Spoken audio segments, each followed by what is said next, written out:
Snow drives sideways through the dark, devouring the world in white noise. A cabin crouches beneath its weight, one small light holding back the blizzard. The door opens to a figure outlined in cold, a marine whose breath burns like steam against the wind. Something moves at his boots, a German shepherd, half its age, half its strength, ribs showing through wet fur. The animal collapses before retreat or cry, a body shaped by survival and surrender both. The man kneels, instinct before thought, and the storm presses close around them as if listening. In that frozen heartbeat, his chest meets a trembling paw, and two rhythms falter into one. The light from the cabin flickers once, catching the red smear of blood across snow, before the dark swallows everything but sound. The slow, deliberate pull of breath between two living things that should have already stopped. Time unravels backward. The storm becomes silence, the night replaced by a gray Montana dawn. The same cabin stands unbroken, patient beneath frost.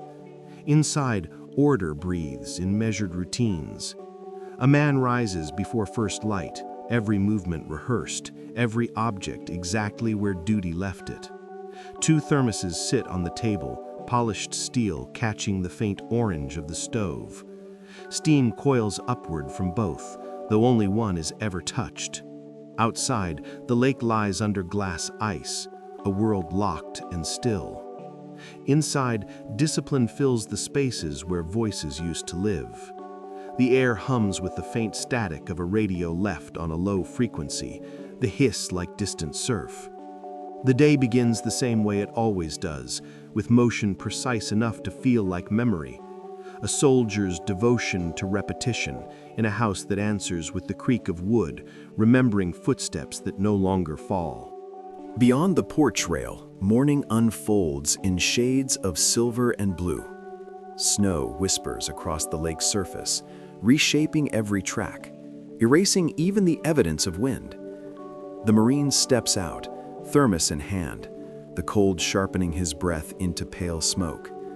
Around him, no sound, but the measured crack of timber under frost. Yet something unsettles the symmetry. At the base of the steps, the snow lies disturbed, one perfect print pressed clean and deep. It is not large, not wild, but careful, each pad defined, each claw absent. A single decision frozen mid-motion. He studies it as if the shape might confess an intention, but the air only tightens, holding its breath. The print ends at the bottom step, facing the door, no trail leading away, only that lone impression, sharp-edged and silent, waiting like punctuation on an unfinished sentence that the landscape itself refuses to read aloud. Day slides toward dusk without incident, yet the unease lingers like a pulse under the floorboards. Inside, the fire murmurs. Shadows stretch long over the table where the untouched thermos cools beside the used one. The lake outside darkens to pewter. Wind slips through the pines in hollow threads. When night settles, he steps onto the porch again. Snowdrifts have filled the single print, smoothing its edges, but not its memory. He leaves a heel of bread on the railing, a small gesture meant for no one, and watches the cold take it. Hours later, returning for wood, he finds the space empty. The bread is gone, the snow around it unbroken, pristine as untouched parchment. The quiet feels deliberate now, a silence with weight. Somewhere in that stillness, the world seems to be listening back, as if measuring whether he is ready to believe in what he cannot see. The next morning breaks colorless, a sky of dim steel reflecting off the frozen lake. Smoke drifts from the chimney in thin, uncertain lines. Inside, the routine repeats, but the man's eyes move more often toward the window. The bread has vanished, yet no tracks mark its theft. The mystery settles deeper than curiosity, something close to recognition disguised as doubt. Outside, the snow seems freshly arranged, as though rewritten overnight. Near the tree line, a shape flickers, a motion too smooth for falling ice, too low for wind. It disappears before certainty forms, leaving only the echo of movement in the mind. The cabin feels smaller after that, its walls holding a question that refuses rest. The second thermos steams again beside the first, twin columns of breath rising into the quiet, and for the first time, the ritual feels less like memory, more like waiting for something to return. Afternoon slides into a faint blue haze, the kind that flattens distance until forest and lake blur into one breath. Inside the cabin, the clock ticks with military restraint. Every sound seems louder. The scrape of a chair, the whisper of wool sleeves, the pour of black coffee into steel. When he steps outside, the air carries a warning edge. Snow has hardened overnight into a surface brittle as glass. He kneels near the steps, brushes away a drift, and finds a single thread caught against the railing. Dull green, woven tight, synthetic. Not from a scarf or coat, tactical fabric. It smells faintly of oil and smoke. The wind turns, and in its shift comes the faintest echo of movement, too light for boots, too steady for wild game. He straightens, every muscle remembering command. Nothing there. Only the hush that follows recognition, as if the land itself has chosen to stand at attention. Darkness gathers early, folding the trees into layered silhouettes. The lamp inside hums, a small star against the window's reflection. He writes in a notebook whose pages bear more check marks than words. Outside, snow begins again, soft flakes swirling sideways under the eaves. Near midnight, he opens the door once more. The porch is empty except for the place where bread had been and the clean line of rail gleaming with frost. Then, on the top step, something unexpected. His glove. The leather stiff with cold, palm up, fingers curled slightly, as though set down with care rather than dropped. He stares, uncomprehending. No prints, no drag marks, no hint of a thief, only that silent return. The glove is his, but it feels heavier than before, as if it carries the weight of an unseen choice. He lifts it slowly, and the snow resumes its quiet work of covering every question with white. Morning light cuts through frost on the windows, scattering thin prisms across the table. The glove rests beside the thermoses like evidence from a dream. He studies the edges, traces faint indentations near the wrist, tiny impressions too narrow for human fingers, small arcs where claws might have brushed and paused. Beyond the porch, the world holds its breath. The snow glitters deceptively calm, yet every gleam feels watched. He steps outside, follows a faint depression leading toward the tree line. It ends abruptly where the ground dips toward frozen brush. There, half buried, another clue. A fragment of woven collar strap, the same dull green as the thread found before. He turns it over. The metal clasp bears shallow etching, numbers worn by age and service. Not an animal's toy, not coincidence. The cold deepens, and the sound that follows is not wind, but heartbeat. His own, synchronized to something waiting just beyond sight. By late afternoon, clouds bruise the horizon purple. He moves through the cabin with the precision of someone expecting inspection, not company. Each object checked, aligned, understood. Still, unease hums under every motion. When the radio flickers alive, the familiar rasp of the night host fills the silence. A story about a lost hiker fades into static, replaced by a single line that stops him. When the wind turns hollow, the lost come home. Then silence again, as if the frequency itself has run out of words. He glances toward the window. The forest is still, yet every tree seems newly arranged, every shadow angled toward the house. He senses not threat but deliberation. Somewhere between routine and ritual, his world has been entered. The second thermos cools untouched on the table, and the faint condensation on its rim catches the lamplight like a signal sent and answered across invisible distance. Night descends without ceremony. Snow thickens, erasing the last outline of path. The cabin exhales warmth in thin ribbons of smoke, but the space within feels colder for it. He stands at the threshold, the glove in his hand, the strap fragment on the table beside the radio's low hiss. Beyond the railing, darkness pulses with snowfall, each flake a slow particle of memory. Then faintly, movement near the trees, a pale figure shaping itself from the blur, stepping forward, hesitating, dissolving again. No sound follows, only the steady hum of the world holding back revelation. He waits until the vision becomes emptiness once more, until even imagination freezes over. When he finally closes the door, the wind pushes a final gust across the porch, scattering powder in a perfect line leading nowhere. Inside, the lamp burns low, the glove rests again by the thermos, and the night keeps its secret. The morning arrives pale and slow, a sheet of dull silver stretched across the lake. Inside the cabin, the rhythm continues. Wood split, kettle filled, fire coaxed to life. But something subtle has shifted. Every movement feels half listened to, as though another pulse moves just outside the walls.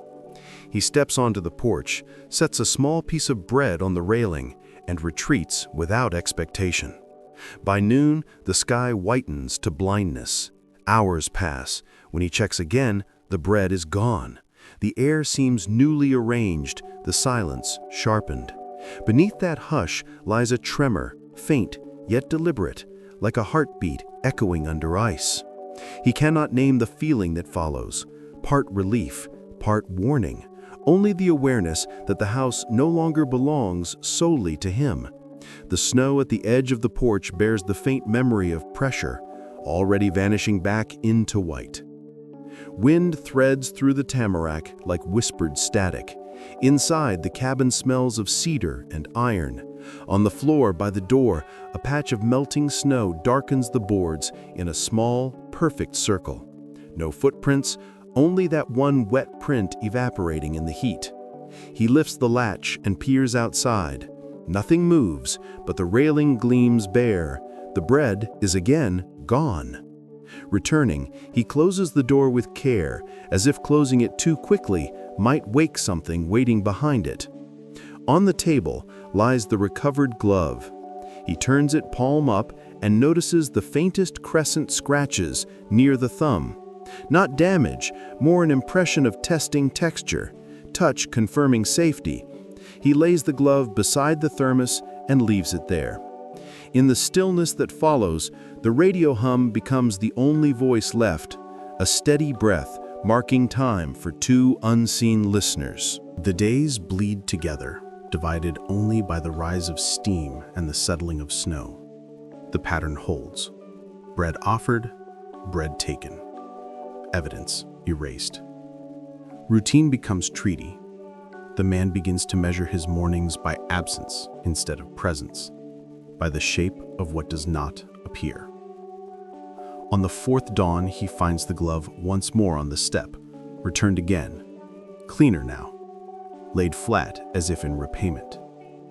He bends to pick it up and senses motion in the trees, not near, not far, but purposeful. A shift of shadow among trunks, a weight of gaze heavier than wind.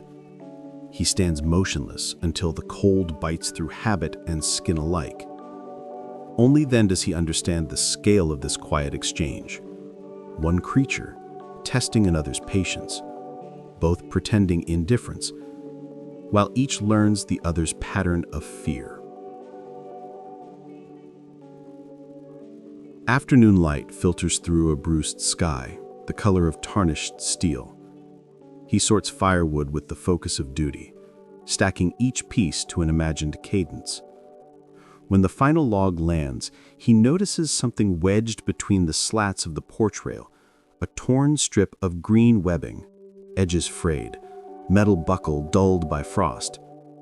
The smell of oil clings to it. Unmistakable, mechanical. He wipes the snow away and turns it over. Numbers faintly etched into the surface blur under his thumb. Not random, not new. A relic from training gear he once carried in places hotter and harsher than this. The discovery steadies him more than it startles. Whatever has come here understands discipline, not desperation. The strip lies across his palm like a handshake left unfinished. In the distance, a single raven cuts across the sky, black against gray, wing beats counting out an invisible march. That night, the wind rises, a deep, continuous moan sweeping down from the ridgeline. The cabin trembles with each gust, its seams sighing. He sits near the fire, the fragment of collar beside him, the glove folded within reach. The radio slips into static, then a familiar voice surfaces through the haze, the old storyteller whose words drift nightly through the valley. The tale tonight is brief, almost whispered, of a traveler who lost his way and was led home by something he first mistook for danger. Then silence again, longer than comfort. He stares into the flames until shapes begin to form there. Not faces, not memories, just movement patterned like breath. Beyond the window, the snow thickens into a curtain of white sound. Every flicker, every gust, feels as though the world rehearses a story already written, one he has unknowingly stepped into halfway through its telling. Morning drags a thin, colorless light across the valley. The snow crusts hard over the path, reflecting the sky like fractured glass. The man moves through his duties with mechanical precision, but something unseen works beneath the order, a pull toward the tree line that he refuses to name. When he finally steps outside, the quiet feels charged, a field of static waiting to discharge. The strip of webbing lies on the railing where he left it, but its angle has changed slightly, as if examined and replaced. At its edge, the faint imprint of teeth, careful rather than violent. He follows a trail of shallow depressions leading 10 yards into the forest before they vanish beneath a new dusting of snow. The wind shifts, carrying the scent of cedar, metal, and something faintly wild. For a long time he stands there, not searching, only listening to the distance breathe. The evening brings a heavier silence than usual, thick and deliberate, as if the forest holds its breath. Inside, he cleans his rifle out of habit, though there's no reason for it now. The motion steadies him, but memory interrupts. Sand underfoot instead of snow, heat shimmer instead of frost. The sound of a field radio drifts through his mind, merging with the crackle of the fire. He blinks, and the desert vision fades, replaced by the cabin walls again. On the table, the thermoses gleam in the low light. He reaches for the newer one, runs a thumb along its side where a name was once scratched away. A pause, then a slow exhale. Outside, wind begins to rise over the lake. The rhythm of it echoes something he's heard before, a pattern of 4 beats. Rest, 2 beats. A cadence he cannot forget, belonging to footsteps that never made it home. Snow falls again, dense and deliberate, muffling every sound but the heartbeat of the stove. The man steps to the porch and stops short. At the base of the steps, a shape waits, motionless but alive. The German shepherd, ribs faintly visible beneath a damp coat, one paw lifted in hesitation. Steam curls from its breath in soft bursts. For a moment, neither moves. The dog's eyes, deep amber and rimmed with fatigue, lock onto his, and the space between them folds in half. Slowly, the animal lowers the paw, pressing it into the snow. It doesn't retreat. The man stands still, the cold burning through his uniform, the sound of his pulse indistinguishable from the storms. The creature remains, silent but resolute, until the wind gusts hard enough to break the gaze. Then it turns, vanishing into the white like smoke drawn through a crack, leaving only the echo of warmth behind. Night returns layered with cloud and drifting powder, the world reduced to breath and light. Inside, the man writes a single word in his notebook, one that feels less like invention and more like recognition. Ash. He stares at it until the ink bleeds faintly into the page, a name drawn from color, from aftermath, from survival. The radio murmurs low, its static rising and falling like a tide. Somewhere outside, a faint scuff, then silence. He doesn't move. The fire throws patterns across the floorboards, gold against shadow, resembling the restless movement of a body just beyond reach. The second thermos cools untouched. When he finally blows out the lamp, the darkness settles not as emptiness, but as presence, the sense that the unseen watches over the weary and that trust, when it comes, will arrive quietly, like snow finding the curve of a hand left open in sleep. The day breaks brittle, the sky heavy with the promise of more snow. The man moves slower now, each task performed within the echo of something remembered but unfinished. When he dusts the framed photograph above the mantel, his hand pauses. In the corner of the image, a clinic courtyard, his late wife smiling, stands a young shepherd, unmistakable even in blur, the same amber eyes, the same uneven ears. He leans closer until his breath fogs the glass. The nameplate beneath her image reads, Dr. Rowan Cade, Behavioral Therapy Unit K911A. He steps back, heart hammering once, then slowing to a steady beat. The world narrows to the space between the frame and the firelight. Outside, snow begins again, quiet as breath, sealing everything that moves beneath it. Inside, for the first time, the silence feels less like loneliness, more like the moment before recognition becomes belief. The wind changes without warning. It sweeps down from the ridge, carrying a low hum that bends through the trees and rolls across the frozen lake. The radio stutters to life by itself, signal clearing for a heartbeat before settling on a familiar voice, the storyteller again, his tone softer now, reflective. He speaks of storms that return each decade, of how they strip the world down to what's still alive beneath. The man listens without moving, eyes fixed on the frost spidering the window pane. The forecast scrolls across static, 3 days of whiteout, temperatures dropping below survival. He notes the words mechanically, but feels their weight press behind the ribs. The forest outside shivers as though remembering another winter. On the table, the photograph of Isla leans against the thermoses. Her eyes, captured mid-laughter, seem turned toward the door, as if she knows what's about to arrive back through it. The lake groans under ice, its voice hollow and immense. Clouds gather in a slow wheel overhead, the air metallic, snow suspended but not yet falling. The man moves through the cabin with a soldier's economy, packing supplies he doesn't admit he might need: rope, rations, flashlight, gauze. Each item clicks into its place like ritual armor.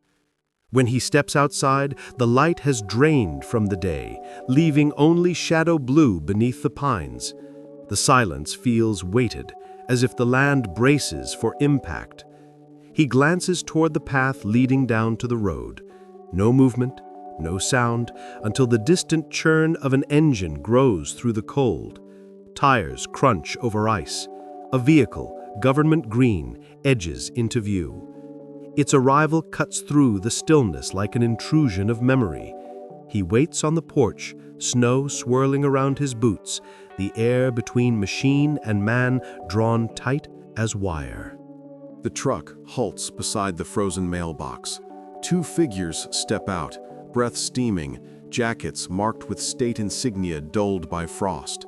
Their boots grind into the snow, rhythm even, impersonal. One carries a clipboard, the other scans the cabin, taking inventory of solitude. The man doesn't move. The conversation between them is lost in wind, but their gestures are clear: inspection, confirmation, intent to remove. They look toward the porch, toward the empty dish that still holds the ghost of yesterday's offering. Inside the cabin, warmth leaks from the doorframe like smoke. The older officer nods once, an acknowledgement that carries both sympathy and protocol. They leave as they came, engine dissolving into distance, tread marks already filling with snow. When quiet returns, it brings no peace. He knows what they were sent to find and what they intend to take. Somewhere beyond the trees, the unseen breath of a survivor lingers. Evening stretches thin across the sky, a dim wash of violet over the lake's rim. Inside, the man sharpens a knife only to put it down again. He sits in the fading light, listening to the wind slide along the roof's edge. Each gust feels familiar, as if echoing an order once shouted in another climate. His reflection stares back from the window, superimposed on the snow beyond. The same face, older now, still tracing habits of command, still building walls from silence. He catches himself glancing toward the photograph, where Isla's eyes remain forever mid-turn, caught between departure and return. Beneath it, the small scrap of webbing gleams faintly in the last light, its metal clasp shaped like an unfinished circle. He thinks of the dog's missing paw print, the glove left deliberately behind. Patterns repeating. Not coincidence anymore. Communication written in the only language both of them still remember. The night begins with wind and ends with memory. The dog does not come, but its presence saturates the air. He dreams of a desert road, of a convoy swallowed by heat, of a sound sharper than thunder. When he wakes, his pulse is uneven, the fire nearly out. He rises, adds wood, and the flare of light reveals the green strap now lying on the floor beside his chair, damp from melted snow. No prints lead to it. The clasp bears a new mark, a narrow streak of red no thicker than a thread. He crouches, running a thumb over the stain. Fresh. Outside, a howl unfurls across the frozen distance, long and low. Not pain, not warning, just the voice of something calling itself back. He steps to the door, but doesn't open it. The storm is building again. And for the first time, the sound feels like a countdown. The sky presses low, a ceiling of slate moving slow as a tide. Inside the cabin, the man unpacks the crate marked with his wife's initials, something he has avoided since her passing. Dust blooms when the latch opens. Inside, field notes, a small voice recorder, and a sealed folder labeled Memo 01. Her handwriting curves with calm authority, the way she once spoke to soldiers and strays alike. The recorder's battery is dead, the memo encrypted behind a code he does not know. He sets it aside, uneasily aware of the timing, the storm thickening outside, the folder's sudden reappearance, the weight of coincidence. On the table, the thermoses stand like witnesses. He imagines her voice within that device, waiting for permission to speak. Outside, the wind climbs another octave, rattling the windows in slow intervals, as though someone knocks gently from the other side of the storm. The pressure drops fast, deep enough to make the cabin creak like a ship under strain. He tests the radio, static response, thick and restless. The voice recorder blinks once, then dies again. The encrypted memo remains unread, though he keeps touching its edge as if warmth might open it. The thermometer drops past 0. He fastens the shutters, seals the door, lays extra wood by the stove. The forest has vanished into white, every outline erased. In that strange blindness, he feels movement, not within sight, but within proximity, as though something circles the cabin's perimeter, mapping it, memorizing its pulse. Each gust sounds like a step in snow. He tells himself the storm is enough to explain it. Still, his hand finds the old service knife, holding it not from fear, but from ritual comfort. The air hums, low and electrical, as if waiting for signal more than safety. The storm deepens into a single continuous roar. Snow moves sideways, a white river running through air. The cabin trembles beneath its weight, roof groaning, chimney gasping thin threads of smoke. Inside, the man paces the narrow floor until the boards remember his steps. The voice recorder flickers faintly on the table, lights stuttering like Morse code. He watches, transfixed. Then silence. Lamps sputter, power gone. World reduced to breath and heartbeat. Somewhere in that dark, the dog's presence presses against the edges of thought. Felt, not seen. The sensation grows until he opens the door against reason. Wind shoves him backward, stinging his face raw. Nothing visible, only endless white.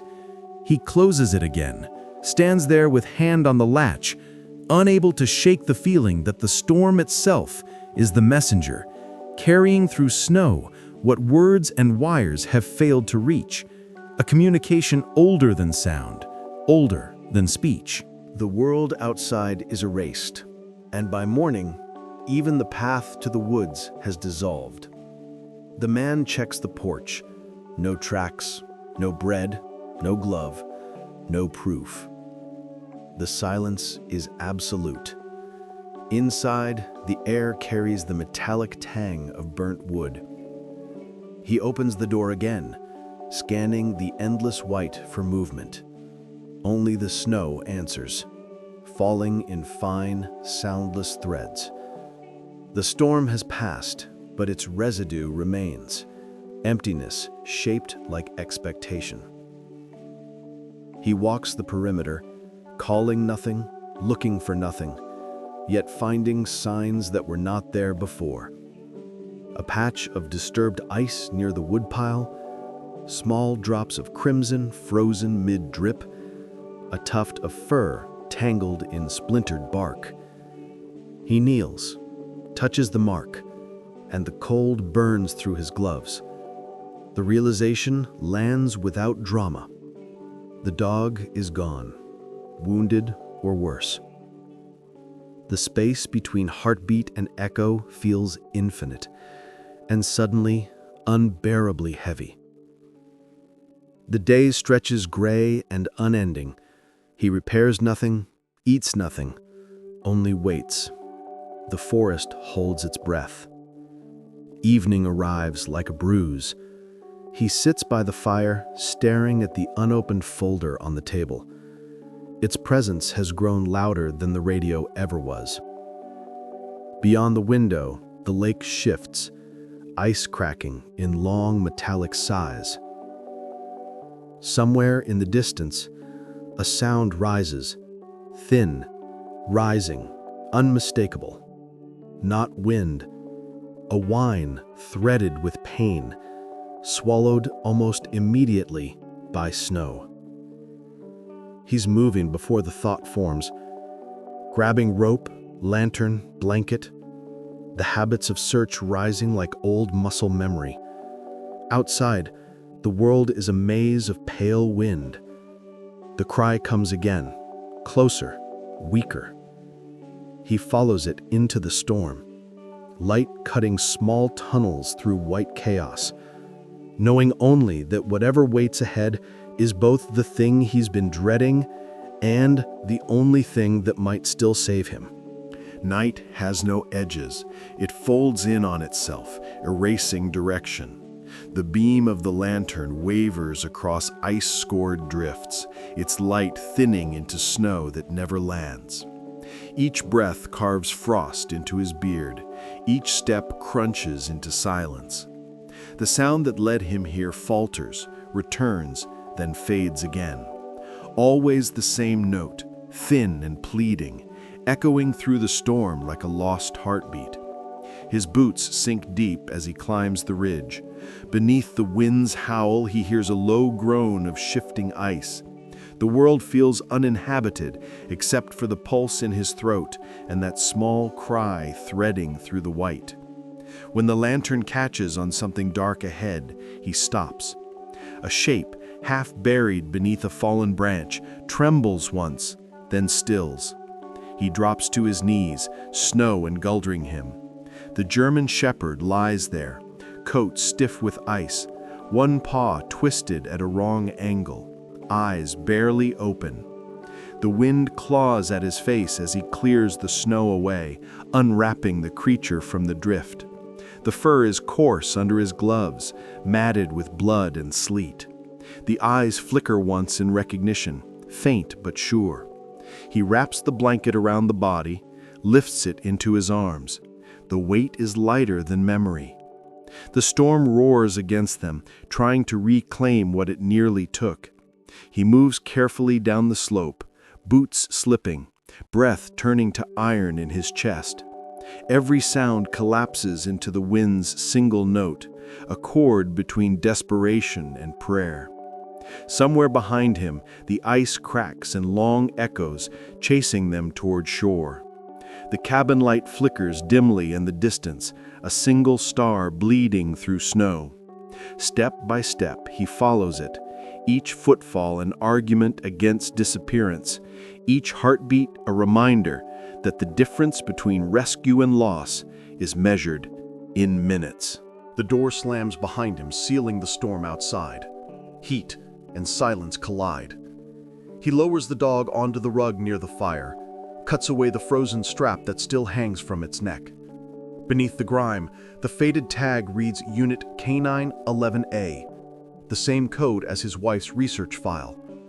The dog shivers violently, tail thudding once against the floor before stilling. He unwraps the blanket, examines the wounded paw.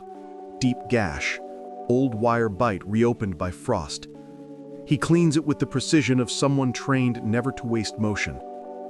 Steam rises from wet fur as he binds the leg. The fire's light ripples over both of them, painting the room in shifting gold. When it's done, he sits back, shaking from exhaustion and cold. The dog's breathing steadies by degrees. Its chest rises, falls, rises again. For the first time in months, the house sounds alive. The lamp trembles in the draft, its light rippling over the table where the sealed folder waits. The radio flickers on again without his touch, a short crackle followed by a voice. Hers. Not in memory, not in imagination, but in recorded tone. If something gentle finds you again, don't hold it too tight. The line repeats once, then stops, leaving a hollow hum behind. He sits motionless. The dog shifts, head lifting weakly, eyes catching the firelight. Its paw slides forward, pressing against his chest, the same place it had touched before collapsing. The contact is light, trembling, but deliberate. Beneath the weight of that simple gesture, something in him breaks open. The sound that leaves his throat is half breath, half release. The storm outside rages without pause, but within these walls the quiet deepens, heavy and human, as two survivors relearn the rhythm of living through each other's pulse.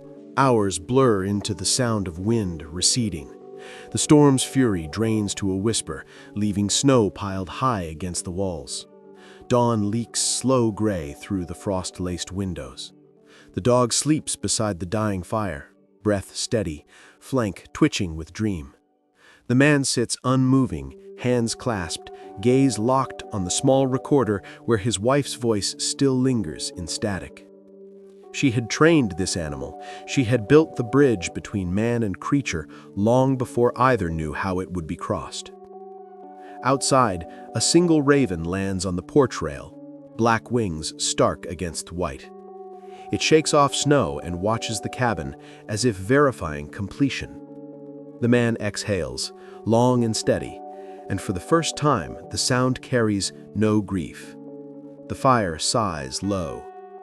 In that moment between exhaustion and renewal, he understands what she meant by "don't hold it too tight." The fire burns low, its embers pulsing like heartbeats under ash. Morning blurs into a metallic afternoon, light sliding across the frost-clouded windows. The recorder hums once, startling the silence. Another line plays. Love isn't about keeping, it's about giving something a reason to stay. The words arrive faint, warbled, yet unmistakable. He turns toward the sleeping dog, the message folding neatly into what already exists between them. Outside, the storm exhales its final breath, a hush stretching across the lake. The world looks remade, snow smoothed, sky washed pale. He opens the door and stands there, one hand resting on the frame. Ash lifts his head but does not follow. The animal's trust anchors him to warmth. The man watches the horizon soften, thinking of the desert's glare, the blizzard's white. All the places silence once felt like punishment. Now it feels like something else. Permission, or maybe return. The sound of an approaching engine fractures the stillness. Snow sprays along the roadside, powder turning to mist.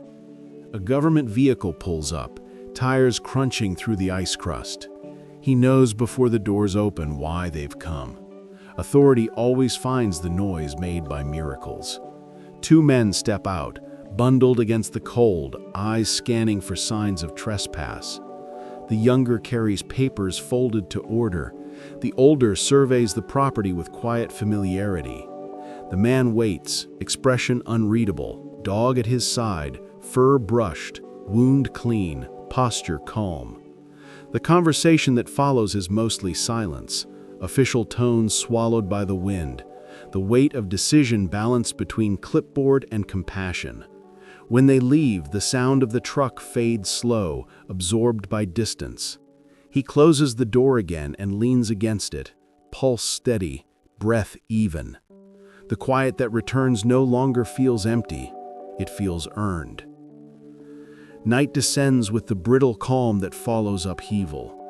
The sky, scraped clear of cloud, holds a frost-lit moon so bright it erases stars. The man sits at the table, reading through the last of Isla's research papers found in the crate. Each page carries her voice without needing sound. Notations precise, measured, filled with belief that connection is not tamed, but chosen. On the final sheet, a line underlined twice. Trust is an echo. It returns when called with patience. He folds the paper, eyes drawn to the dog sleeping near the hearth. The rhythm of its breathing fills the room. He realizes the shape of survival has changed.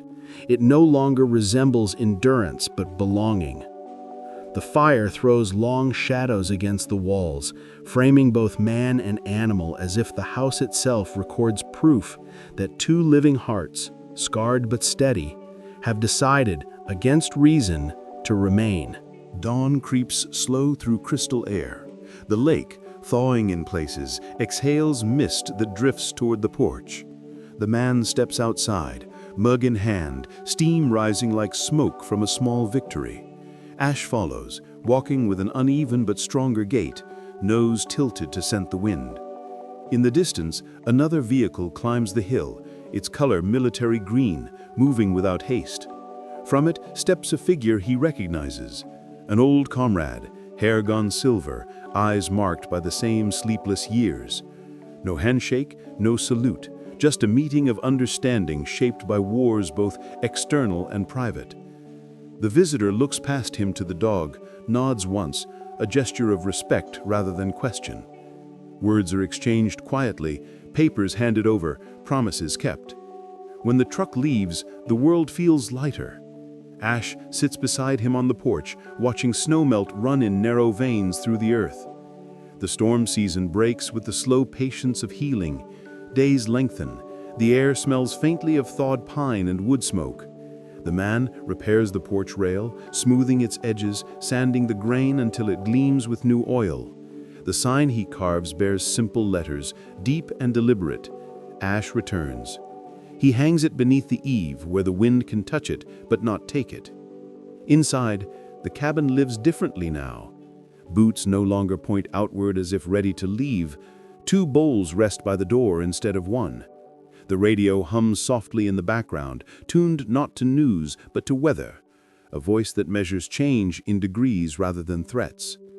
When night settles, he pours 2 cups of coffee, places one by his side, and listens to the silence pulse. It no longer speaks of absence. It hums with quiet proof that something lost has learned to stay. The thaw moves slow, a transformation measured not in days but in sounds. The drip of meltwater from the eaves, the sigh of ice loosening its grip on stone. The man wakes to the rhythm of it, unsure at first what feels different. Then he hears birds, the first in months, their notes thin but certain. The world is returning. He steps outside, coffee in hand, and the air tastes of cedar and new beginnings. Across the lake, smoke rises from distant cabins, neighbors reappearing after hibernation. The dog lies in the sun near the steps, eyes half closed, body stretched and strong. The scar on its paw is a thin white thread now, no longer wound, just memory. The man looks at the horizon and senses movement beyond the trees, something approaching but not threatening, the return of the ordinary. For the first time, he finds comfort in the idea that nothing extraordinary may follow. Afternoon brings visitors, the first since the snow sealed the world away. 2 park officials step from their truck, boots sinking in the thawing slush. They carry papers, but their voices are soft, tempered by respect. The older one studies the dog, who stands calm beside the porch, tail low, gaze steady. He nods once and signs the page without asking questions. The younger one hesitates, glances at the scar, then at the man, something unspoken passing between them. When they leave, the sound of tires fades into mud and melt. The silence that follows feels vast, but kind. Inside, the man folds the new certificate into his field manual. It reads, Therapy Animal Exemption, K9 11A. Owner, Captain Rowan Cade. A name once marked by duty, now tethered to healing. He closes the manual and exhales, the sound breaking into a laugh that startles even him. Evening settles warm against the glass. The cabin, once an island of isolation, now breathes like a living thing. The man stacks kindling beside the stove, pauses to watch dust drift through amber light. The radio murmurs an old song, static blending with melody, the tune more memory than music. Ash lies nearby, head resting on his boots, ears twitching with each shift of the wind. A letter sits unopened on the table, edges curled from travel. It bears the seal of the wildlife department, but the handwriting belongs to someone else. Neat, deliberate, patient. When he unfolds it, the first line halts him. Your story reached us before your words did. The signature at the bottom, Dr. Naya Foster. Her note speaks of coexistence, of lessons hidden in small acts of trust. He reads it twice, then looks down at the dog, understanding that the message was never just for him. The next morning dawns clear, the lake glimmering under a thin veil of mist. The man stands on the porch, hammer in hand, mending the final plank of the railing. Each strike rings clean through the stillness, echoing into the trees. A child's laughter drifts faintly from the road, a sound so foreign it feels almost imagined. When he turns, he sees 3 figures at the fence line, 2 children and a woman carrying a basket. The kids stop shyly, eyes on the dog who stands alert but relaxed. The woman calls a greeting, voice bright against the morning chill. She offers bread still warm from her oven. He nods thanks, the simple exchange grounding him in a world rediscovered. The children reach toward Ash. The dog steps forward, gentle, patient, letting their hands trace his fur. The moment feels like sunlight learning to stay, soft and astonishingly ordinary. By late afternoon, the valley hums with quiet life. Snow recedes from the pines, revealing earth that smells of rain and smoke. The man repairs the fence while the children build small towers of ice nearby, their laughter drifting through the clean air. Ash patrols the edge of the yard, tail flicking, a silent guardian who no longer expects danger. The woman, June Bartlett from the nearby town, leans against the gate, telling stories of how the town followed their winter through rumor and faith. "They called you the man who waits for ghosts," she says, smiling. He doesn't correct her. The title feels less like burden now, more like testimony. When they leave, the trail of their footprints curves down toward the thawed road. He stands a long while watching the horizon. Above the trees, the clouds part enough for sunlight to fall full across the porch. The rhythm of days returns, quiet and deliberate. He splits wood by the shed, the sound of the axe syncing with the distant rhythm of meltwater dripping from the pines. Ash lopes nearby, no longer cautious, but watchful, pacing the perimeter as though the boundaries of safety must still be confirmed each morning. When the work ends, the man leans on the handle, scanning the horizon where the lake glows with fractured reflections. From this distance, winter looks like something that never happened, only a story that the land might tell again when the air turns. He gathers the cut logs into stacks shaped like order, not necessity. Inside, the kettle hums. 2 mugs wait on the counter, both filled out of habit, both steaming. When he sits, Ash rests his chin on the table's edge, eyes closing. The man listens to the wind, not for warning now, but for its memory of grace. Spring steps forward cautiously, one thawed morning at a time. The snow lines shrink, the ground softens, and green needles return where frost once ruled. The man begins rebuilding the fence that winter had taken, measuring boards, straightening nails, treating the wood with care rather than urgency. Ash trails behind, carrying small branches like offerings. The two move in silent coordination, an unspoken rhythm learned through shared solitude. Midway through the work, the distant hum of an aircraft breaks the still air, a small survey plane tracing patterns over the valley. It circles once, twice, then veers toward the western ridge. The sound fades, leaving the forest awake again. He remembers another sky, another hum, the metallic scent of dust after impact. But this time, no fear follows, only the realization that survival has become habit, and peace its quiet inheritance. The townsfolk begin to visit in slow trickles, their curiosity tempered by respect. Hikers stop by the gate, nodding toward the porch where Ash sits, composed and noble as a sentinel. Some leave offerings, bones, old toys, handwritten notes tucked beneath the rail. Others just stand in silence, watching the dogs calm as though seeking permission to believe in something gentle again. One afternoon, a journalist from Missoula arrives, camera slung low, asking for nothing but a photograph.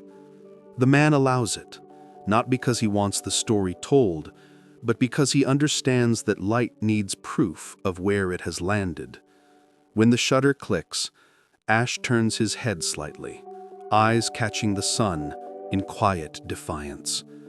The image will travel farther than they'll ever know, but for now, it remains what it was always meant to be, a record of 2 lives that refused to disappear.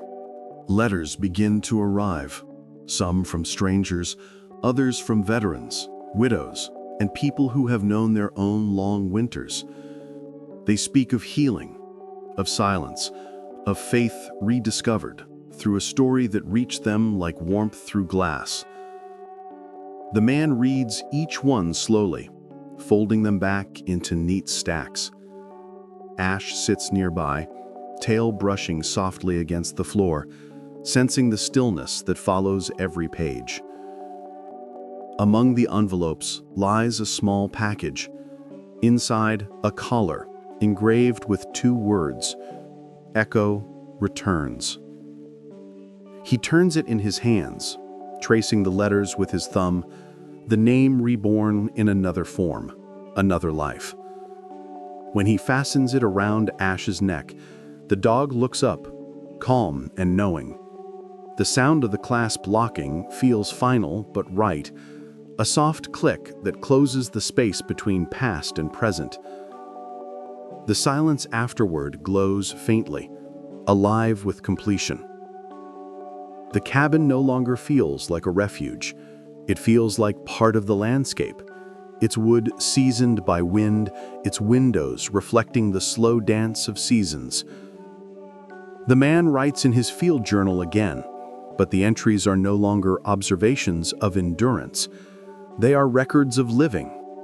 Short lines about thawing rivers, early blooms, the sound of paws moving across dry ground. At night, he sits on the porch, lantern burning low, watching mist lift from the lake. Ash lies beside him, eyes half open, ears flicking toward the distant calls of geese returning north. The moon catches on the sign above the rail, the carved words glowing pale against cedar. Home of Ash. The man breathes slow, every exhale misting into the calm night.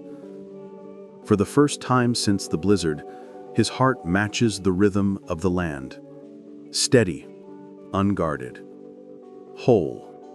Morning light spills through the cabin windows, soft and amber, touching the table where the 2 mugs rest side by side. Steam curls upward, then vanishes into stillness.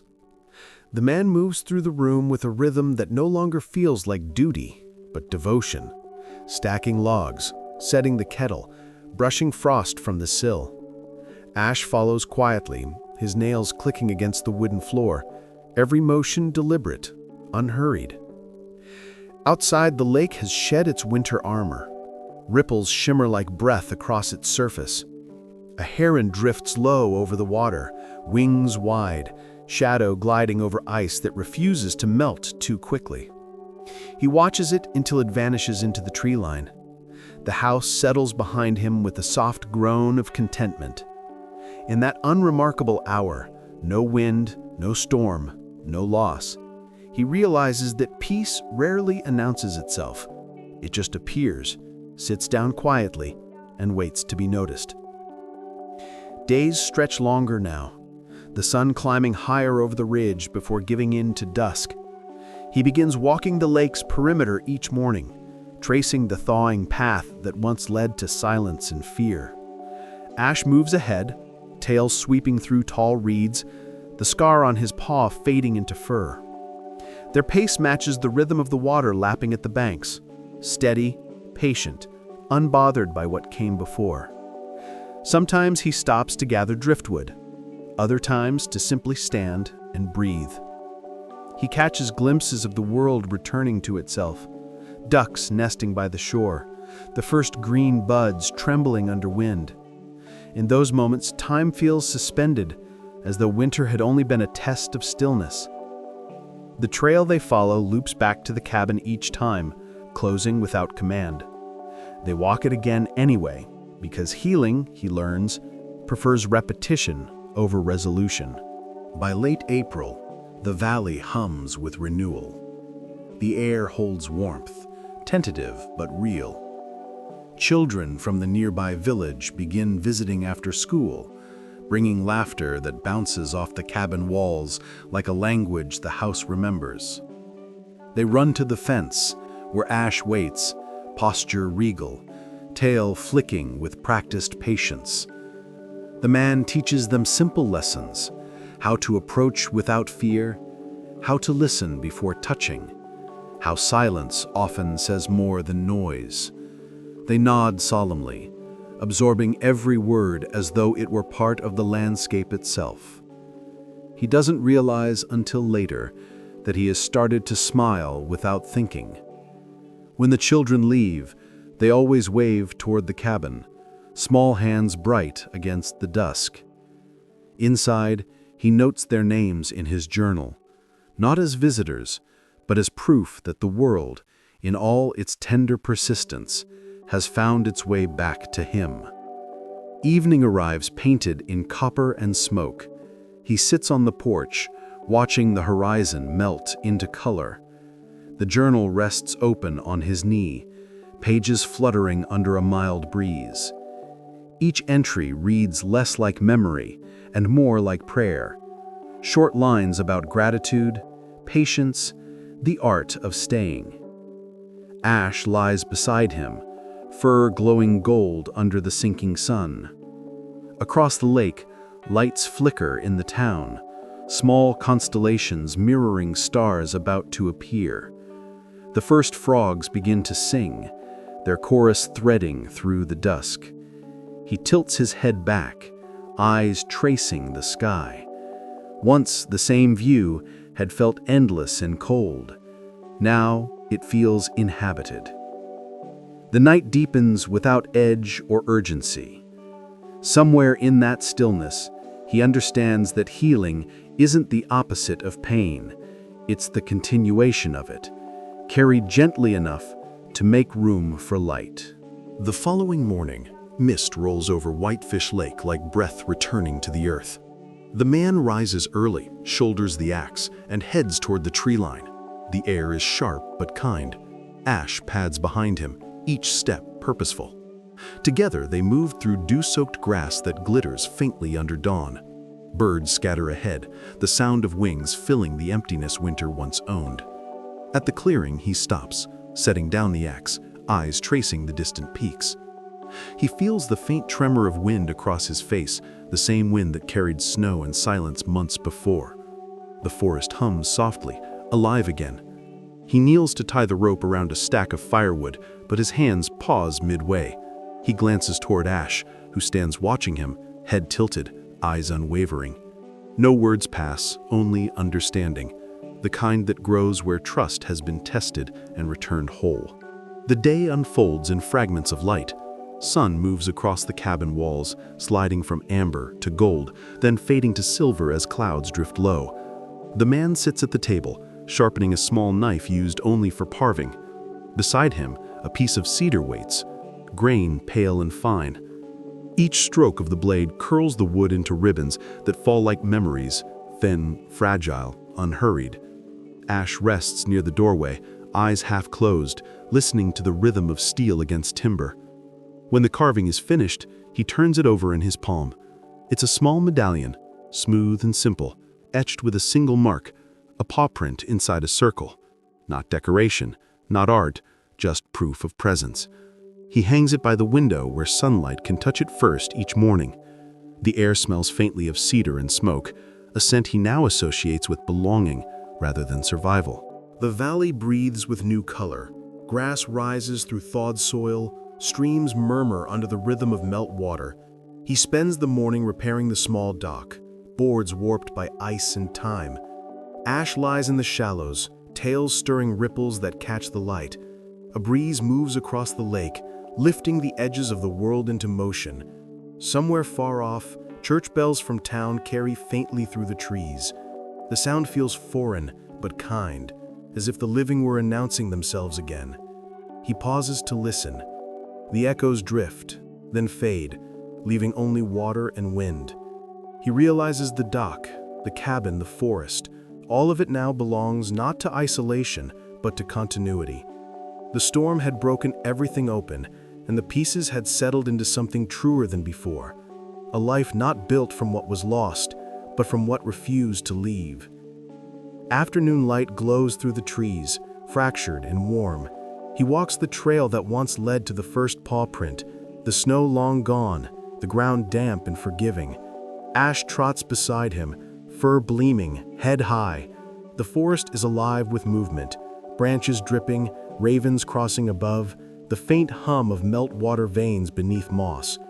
They stop at the clearing where it all began, where cold once ruled and silence marked the world's edge. Now the soil breathes, soft and dark, carrying the scent of rain and renewal. He kneels, presses a hand into the earth, feeling its warmth rise against his skin. Ash lowers his head, nuzzling the spot, as though recognizing it too. For a long moment, they remain still, two lives connected by what they survived, and by the quiet understanding that the story never really ends. It just learns a gentler rhythm. Evening settles blue over the lake. The man lights the lantern, its flame catching slow in the glass. He sets 2 mugs of coffee on the table, as he has always done, one for memory, one for now. Ash circles once near the fire before settling with a sigh that seems to loosen the entire room. The photograph of Isla still hangs above the mantel, its frame polished by habit. He looks at it and smiles, the kind reserved for promises kept. Outside, frogs call, wind shifts, the world folds itself neatly into quiet. He writes a final line in his field journal: "Trust returned." Then he closes it and places it beside the medallion. The light flickers over both until the wick burns low. When he stands to turn out the lamp, the silence that fills the cabin feels less like ending and more like a held breath before dawn. Dawn breaks soft over Whitefish Lake. Mist glides across the water in ribbons, pale and endless. The man steps onto the porch, coffee steaming in one hand, the other resting on the worn rail. Ash stands beside him, fur catching the first light, eyes calm, tail still. Across the horizon the world exhales, a single moment where everything that once fractured seems to fit. He looks toward the woods where the storm had buried and delivered, and feels the pulse of gratitude rising quiet in his chest. Beside him, the dog leans slightly, shoulder brushing his leg, solid and certain. Together they watch the sun lift free of the mountains, burning the mist into gold. The cabin creaks, birds wake, and the land breathes open. It is neither an ending nor a beginning, only proof that after every silence, life finds its way back, faithful, deliberate, alive.